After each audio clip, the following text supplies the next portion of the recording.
We eventually landed at Heathrow, quite near the airport. Something always amazes me about flying. Why the fuck do they put frosted glass in the toilets? Who's going to look in at 35,000 feet? Whether I do long or short or an aeroplane, it always gives me a headache. I'm a nervous passenger. I don't say that for any other reason, it's perfectly true. I got off the plane, straight from Heathrow Airport, phoned the first camera, as I say, got on this camera, said, what up the geezer behind the camera? I said, do us a favour, son. He went, you're Mike Reid, aren't you? I went, yes. He went, oh, please, I'm not being big time, my old mate. I said, I've got a split in headache. And them aspirin and Anna, they're no good to me. Could you make us something up? He said, yeah, of course. He said, Mike, we only had Frank Sinatra in here yesterday. I said, you didn't, did you? He said, no, you prick. You just asked me to make you something up.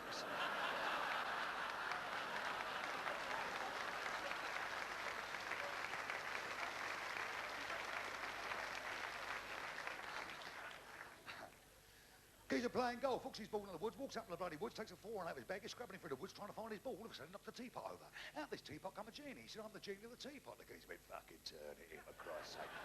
He said, I'm the genie of the teapot. He said, you've got 3 wishes, but before we go any further, I've got to tell you, whatever you wish for, your wife gets 3 times the amount. What's your first wish? He said, I want to be the greatest golfer in the world. He said, no, you're not the greatest golfer in the world. You're the second greatest golfer because your wife's 3 times better than you. Oh, he said, yeah, I forgot about that. He said, what's your second wish? He said, I want £10 million in the bank. He said, as we speak, there's £10 million in your account, but don't forget your wife gets 3 times the amount as you. There's 30 millionaires. He thought, yeah, of course there is. He said, your last wish, don't forget your wife gets 3 times the amount as you. What's your last wish? He said, you couldn't organise a mild heart attack, could you?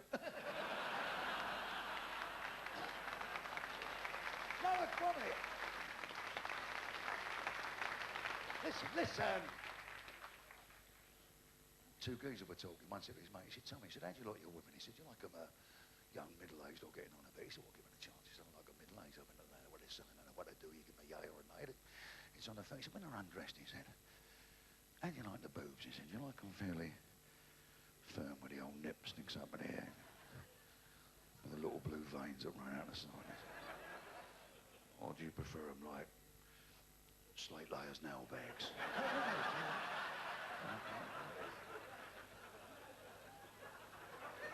He said, what about when they're laying down? He said, the belly. He said, do you like the belly like, you know, fairly firm, or when you're with it?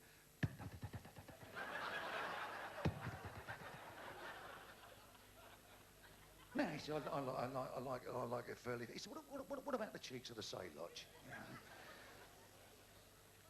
He says, you like it nice and firm like 2 little boys fighting under a blanket? Or an aerial photograph of the Alps? I like it. He said, what about the curly clock springs? He says, you like them all nicely, neatly and trimmed, you know? Or like a decaying haystack. This way, boy, I assure you where the entrance is, down here. No, he said, I like it. He said, what about the Jack and Danny itself? He said, yeah, do you like it like a little mountaineer, right?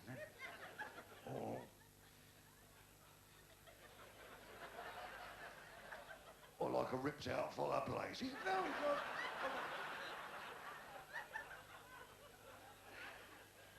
No, he said, I like a little mouse's hero. He said, I thought as much. He said, why are you fucking about with my old woman?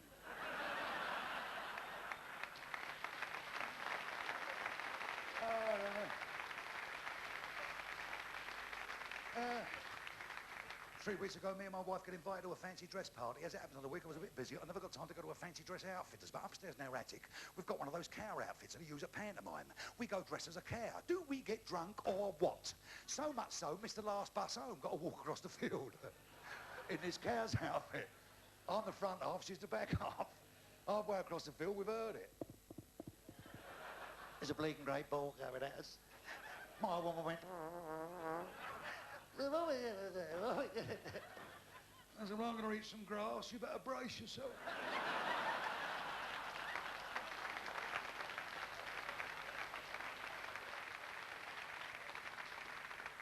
I should never go out to mum, really. Been with the same lady a long time now. I don't suppose I'm liable to change. I look around the business. All my mates getting married to new young wives. Des O'Connor. I mean, how old's Des now? 140 bleeding 8. Sodding about with young girls. Bruce Forsyth. If I've got a young girl in the bed now, I don't think I know what bleed to do with it. You like playing snooker with a bit of rope.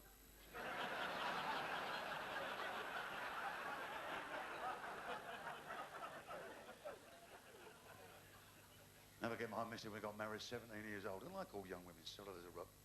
Went to this lonely honeymoon hotel, she'd come out of the shower, got the negligee wrapped around her. And I just bought one of those new Polaroid cameras that just come on the market. I said, can I take a photo in the nude, babe? Do you want anything, mate? I went, take the negligee. Oh, thank you. Lay on the bed. Get your legs. Get her legs at 9:15.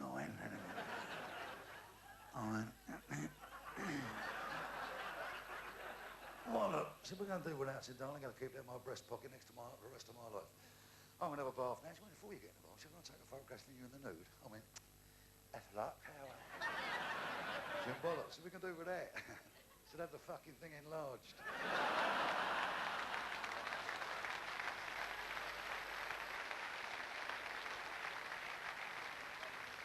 The only problem with marriage to many is ridiculous. I won myself in-laws. My mother-in-law is an 18 carat, 100% rat bag. 32 stone the woman weighs, no matter where you sit in the room, she's sitting next to you. Woo. And she wears them big elastic knickers. We were going through the woods the other day, the elastic in a knicker broke. Brought down 4 trees. Shung her knickers on the line to dry and a family of gypsies moved in. With an horse. Huge woman. First time my father and I went to give her one, he climbed on top and I said, can I switch the light out, love? He said, yes, why? He said, the bulb's burning my fucking arse.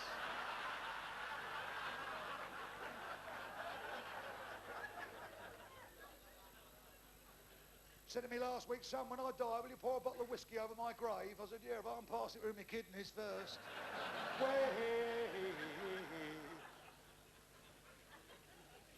You may think I'm being showless with my mother-in-law. No, I'm not. I'm not going to compare with one of my mates anyway. His mother-in-law got drowned. Drowned, man, at sea. The Coast Guard had dragged her out.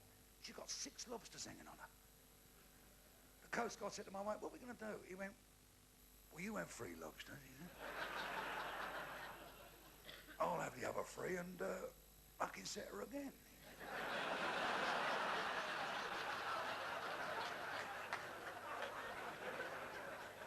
My father-in-law's just as bad. What a silly old sod that is. He's as thick as 2 planks. He's a long-distance lorry driver on the Isle of Wight. He went fly fishing and come back with a 9-pound blue bottle. I went round his house the other day. I said, Jesus Christ, Dad, your ceilings are high. He said, yeah, your mother wanted 2 rooms knocked into 1.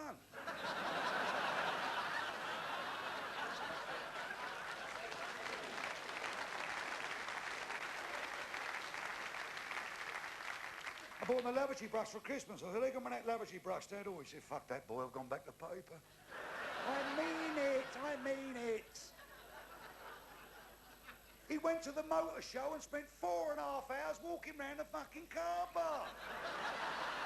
I mean it. He went for a job on a building site. The foreman said, can you make tea? He said, of course I can make tea. He said, can you drive a forklift truck? He said, how big's a fucking teapot?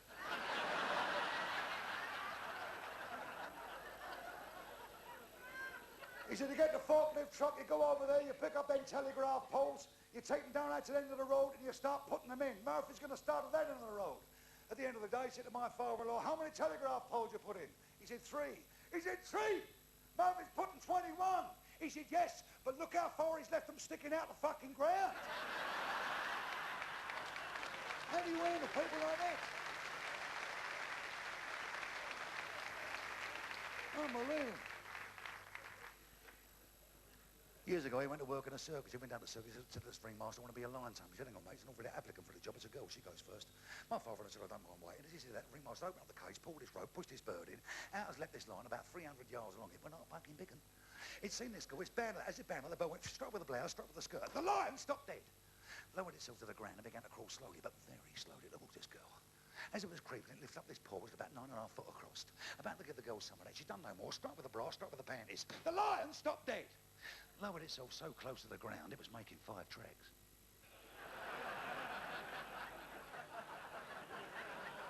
And all of a sudden, with a tongue like a roller lino, it began to lick her all over the feet, all round the chad, all over the bristles, through the curly clock springs. Ringmaster said to my father-in-law, can you do that? He went, easy. Get that fucking lion out.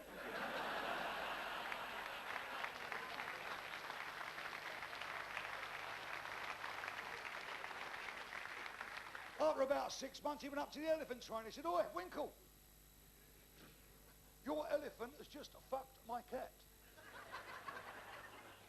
And the trainer said, what? He said, your elephant has just fucked my cat. The elephant trainer said, what do you mean? Like that? He said, no, ship of brains. Like that.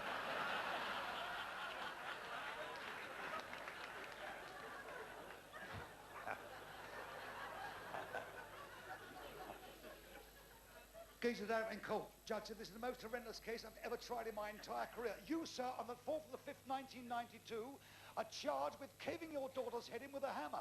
And the voice at the back of the court went, you lousy bastard. The judge said, keep that man quiet. Keep him quiet. How dare you, sir? You're also charged on the same date with caving your daughter's head in with a hammer. And the same voice at the back of the court went, you stinking lousy bastard. The judge said, bring that man here. How dare you attempt to come here? How dare you? This is the most horrendous case I've ever tried in my entire career, and you're calling him a lousy bastard. Why are you calling him a lousy bastard? He said, I'll tell you why I'm calling him a lousy bastard, Judge. I've lived next door to that man for 25 years, and every time I asked to borrow his hammer, he fucking said he never had one.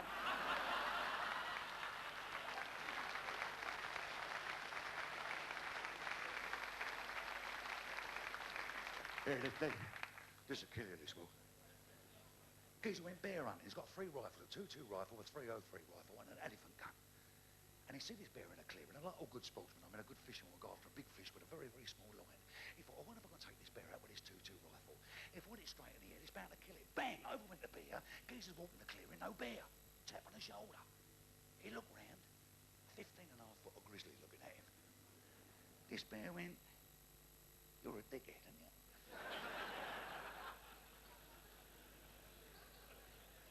He said, 2-2 rifle, 15.5 foot of grizzly.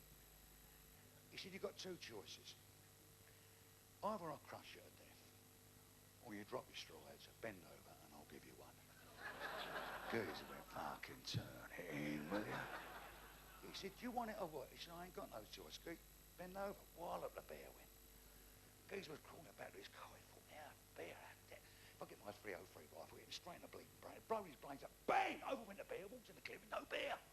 Tap on the shoulder. Bear went, I think you're a sandwich short of a picnic, he said. You've got 2 choices. Either I'll rip you to pieces, or I'll whistle out and all my bear friends come down there, we all give you one. Oh, he said, okay, now. Got no choice, have I? 40 bears. Did they give him a service or what? Geezer's crawling back to his car and his rage come up in his side. He thought, I'm going to get my elephant gun, don't matter where I hit him, I blow it to pieces. Bang! Over went the bear, walked in the clearing, no bear. Tap on the shoulder. Bear went, I don't think you're here for the fucking hunting, he said.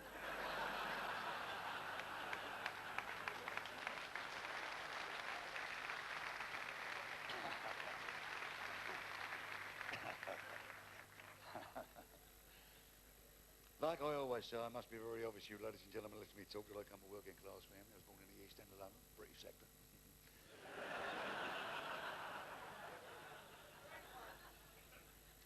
Raised up round by my own nan and granddad. 3 brothers and 2 sisters, all asleep in the same bed. I didn't like sleep on my own till I got married. And my old granddad was the laziest old bastard I ever met in my life. A prostitute said to him one day, do you want a blowjob? He said, well, that'll affect me doll money. I mean it. Oh, he was a funny old man. I loved him dearly. He had wonderful sense. But I remember sitting in the bath with him one day, and I was only a toddler. And I said, "Dear Grandad," I said, "How come all your head on your head is all grey up there, and all the hair around there's all dark?" He said, "I've got no fucking worries down here, boy." Yeah. His mate said to him one day, "Charlie, there's a rumour going around you've got a 12-inch cock." He said, "I know, I fucking started it." Yeah, he's funny. He's lovely. Oh.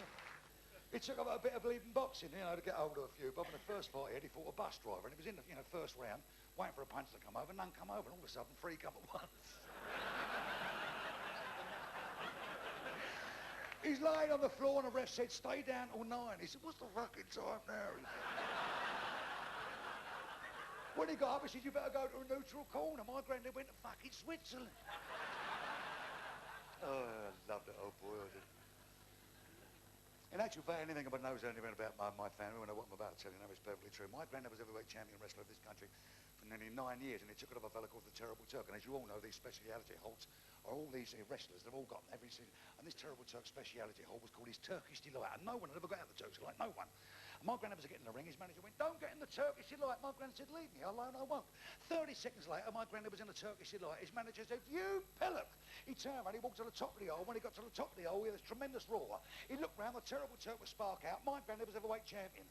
His manager rushed down, got him out of the ring and said, "Son, marvellous, bloody marvellous. You're heavyweight champion, but no one's ever got out of the Turkish Delight. How did you manage it?" My granddad said, "Well, I had him in an half Nelson. I was just about to put him in a folding knee press when he gave a little flick and I couldn't move. I was like that, see? About the corner of my eyes, I saw this large pair of plums looking at me. So I went, Amazing the strength you get when you bite your own balls, isn't it?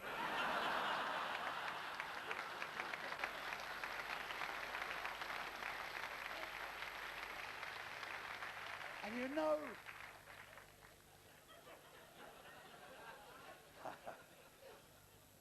as you go through life, things happen to you, things are said to you that are very prolific and they stay with you all your life. I mean, I'll never forget my old dad talking to my granddad many, many years ago. My old granddad was a very old man. He said, "Look, Dad," he said, "yeah, me and Mum are a little bit busy these days. If we can't look after you properly, what we want to do is send you an old people's home." Oh, he said, "Daddy, don't do that to me, boy." He said, "No, Dad," he said, "look, I've had a look at the place." He said, "It's a lovely place. I want you to go down there for 7 days. If you don't like it for 7 days, you can come back home and I'll give you my word, we'll never mention it again." Well, the old boy's went to this old people's home. He's lying in bed the first night. When the door opens the following morning, in walks his pretty little nurse. She went, "Morning, Mr. Reid." He said, "Hello, sweetheart, how are you?" She looked down the bed. She went, "Have you got a stirring in your loins?" "Yes, you think I have." "We'll soon get rid of that with you, sweetheart." She threw the blankets back and started off with a 5-knuckle shuffle. Which quickly developed into one round of wall of death.